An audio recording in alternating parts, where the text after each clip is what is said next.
अस्सलामुअलैकुम दोस्तों। आज की इस वीडियो में मैं बात करने वाला हूं सोर्स कोड के बारे में और ऑब्जेक्ट कोड के बारे में। तो सोर्स कोड क्या होता है और ऑब्जेक्ट कोड क्या होता है, इसके बारे में आज डिस्कस किया जाएगा। तो लेक्चर शुरू करने से पहले मैं बताता चलूं कि हमारे इस चैनल को सब्सक्राइब करें, क्योंकि एजुकेशन से रिलेटेड हम इस चैनल पर वीडियोज़ अपलोड करते रहते हैं। तो बगैर टाइम ज़ाया किए चलिए शुरू करते हैं। तो पहले तो बात करते हैं सोर्स कोड की। तो प्रैक्टिकली एग्जांपल लेते हैं। पहले एग्जांपल ये है कि एक आदमी जिसे सिर्फ़ और सिर्फ इंग्लिश लैंग्वेज बोलना आती है और एक आदमी जिसे सिर्फ़ और सिर्फ उर्दू या फिर हिंदी बोलना आती है। तो अगर वो आपस में बातचीत करना चाहें तो ये मुमकिन नहीं होगा उनके लिए आपस में कम्युनिकेशन करना। तो इसके लिए फिर ज़रूरी है कि एक ट्रांसलेटर भी दरमियान में हो कि वो एक दूसरे की बात दोनों को बताता रहे। तो अगर इंग्लिश वाला जो है वो सिर्फ इंग्लिश समझ सकता है और उर्दू वाला जो या फिर हिंदी वाला जो है वो सिर्फ हिंदी समझ सकता है, फिर वो डायरेक्टली एक दूसरे की बात नहीं समझ सकेंगे।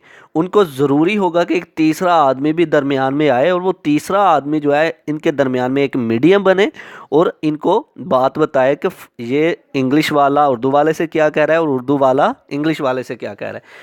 अब बात करते हैं सोर्स कोड की और ऑब्जेक्ट कोड की। सोर्स कोड क्या है कि कंप्यूटर सिस्टम की ज़ुबान तो आप लोगों को पता होगा कि बाइनरी लैंग्वेज है, मतलब ज़ीरो और वन की फॉर्म।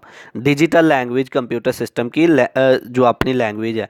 कंप्यूटर सिस्टम सिर्फ और सिर्फ डिजिटल लैंग्वेज समझ सकता है, जैसा कि ज़ीरो और वन, ज़ीरो वन की फॉर्म को कंप्यूटर सिस्टम समझ सकता है। अब सोर्स कोड क्या है? सोर्स कोड ये है कि कंप्यूटर सिस्टम को कुछ इंस्ट्रक्शंस दी जाती हैं, हदायत दी जाती हैं, लेकिन हाई लेवल लैंग्वेज में दी जाती हैं। अब हाई लेवल लैंग्वेज क्या हुई? एक ऐसी लैंग्वेज जो कंप्यूटर से तो दूर है लेकिन इंसान के नज़दीक है। कंप्यूटर से दूर और इंसान के नज़दीक क्या मतलब हुआ? मतलब ये हुआ कि computer system high level language को समझ नहीं सकता और इंसान उसे समझ सकता है। अच्छा, तो सोर्स कोड क्या होते हैं? सोर्स कोड ये है कि सॉफ्टवेयर जो भी लिखे जाते हैं, जो इंस्ट्रक्शंस लिखी जाती हैं, सोर्स कोड वो होते हैं जो हाई लेवल लैंग्वेज में लिखे जाते हैं। हाई लेवल लैंग्वेज में लिखे गए कोड्स को हम सोर्स कोड कहते हैं।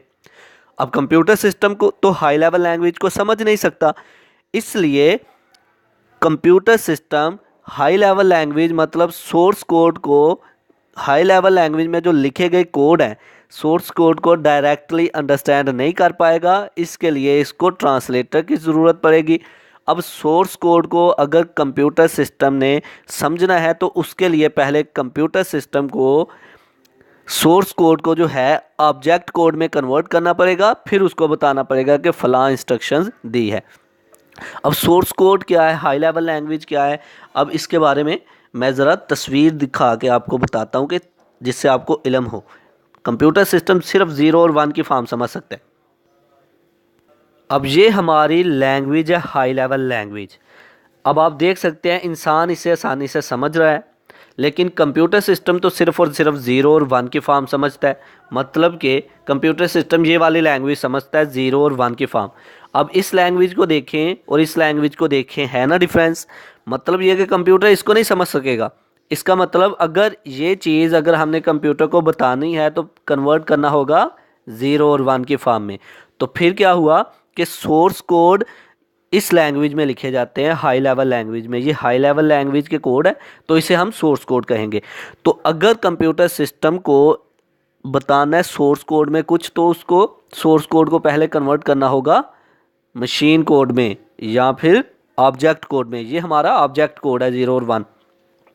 तो कंप्यूटर सिस्टम इस सोर्स कोड को डायरेक्टली अंडरस्टैंड नहीं कर पाता, इसके लिए ट्रांसलेटर्स की ज़रूरत होती है और वो ट्रांसलेटर इस कोड को ज़ीरो और वन की फॉर्म में कन्वर्ट करेंगे। जब उसको कन्वर्ट करेंगे और कंप्यूटर को पता चल जाएगा कि ये काम यूज़र ने मुझे कहा है करने के लिए। अब लफ्ज़ी तौर पर पढ़ते हैं, a program written in high level language is called source code. ऐसे प्रोग्राम जो हाई लेवल लैंग्वेज में लिखे गए हों वो सोर्स कोड कहलाते हैं। Source code is also called source program. Source code को हम सोर्स प्रोग्राम भी कहते हैं। Computer can not understand the statement of high level language. Computer जो है हाई लेवल लैंग्वेज के स्टेटमेंट्स को डायरेक्टली अंडरस्टैंड नहीं कर पाता, क्योंकि उसकी वो अपनी ज़ुबान नहीं होती है। This source code can not be executed by computer directly, it is converted into object code and then executed. Computer system source code को डायरेक्टली नहीं एग्जीक्यूट कर सकता, इसको पहले कन्वर्ट करना पड़ता है ऑब्जेक्ट कोड में 0-1 की फॉर्म में, फिर कंप्यूटर सिस्टम को पता चलता है और वो एग्जीक्यूट करता है। तो ये था हमारा सोर्स कोड। अब हम बात करते हैं ऑब्जेक्ट कोड के बारे में। ऑब्जेक्ट कोड क्या होता है? फ़र्ज़ करो मैं उर्दू या हिंदी बोल पाता हूँ, तो मेरे साथ दूसरा सामने वाला बंदा आके मुझसे उर्दू या हिंदी में बात करता है तो मुझे डायरेक्टली समझ आ जाएगी, मुझे किसी ट्रांसलेटर की ज़रूरत ही नहीं पड़ेगी, किसी आदमी की ज़रूरत नहीं पड़ेगी कि ये फ़लाँ आदमी मुझे क्या कह रहा है, मुझे डायरेक्टली समझ आ जाएगी। बिल्कुल इसी तरह ऑब्जेक्ट कोड भी कंप्यूटर सिस्टम की अपनी ज़ुबान है, 0 और 1 की फॉर्म। जब भी हम कंप्यूटर सिस्टम को 0 और 1 की फॉर्म में कुछ डाटा लिख के देंगे, कंप्यूटर सिस्टम फौरी तौर पर समझ जाएगा, उसे किसी भी चीज़ की ज़रूरत नहीं पड़ेगी। कंप्यूटर सिस्टम डायरेक्टली तौर पर ऑब्जेक्ट कोड को समझ जाता है।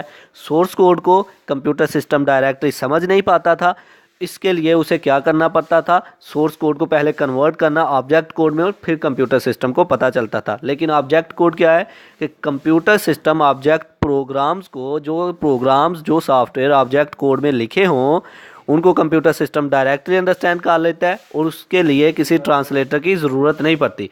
तो आप लफ्ज़ी तौर पर पढ़ते हैं, a program in machine language is called object code. ऐसा प्रोग्राम जो मशीन लैंग्वेज में लिखा गया हो वो ऑब्जेक्ट प्रोग्राम कहलाता है या ऑब्जेक्ट कोड्स कहलाते हैं। मशीन लैंग्वेज अब कौन सी लैंग्वेज है? ये 0 और 1 की ये फॉर्म जो है, ये 0 और 1 की लैंग्वेज जो है, ये मशीन लैंग्वेज है। तो इस कोड को कंप्यूटर इन कोड्स को आसानी से समझ जाता है और किसी ट्रांसलेटर की ज़रूरत नहीं पड़ती। इसे ऑब्जेक्ट प्रोग्राम भी कहा जाता है और मशीन कोड भी कहा जाता है। It is also called object program और machine code. Computer understand object code directly. Computer system directly object code को अंडरस्टैंड कर लेता है, किसी चीज़ की ज़रूरत नहीं पड़ती। तो ये था आज का हमारा लेक्चर, जिसमें हमने बात की सोर्स कोड के बारे में और ऑब्जेक्ट कोड के बारे में। आई होप कि आप लोगों को मेरी ये वीडियो पसंद आई होगी। Thanks for watching. Subscribe Focus group, like this video, share this video and comment below this video if you have any question. Allah Hafiz.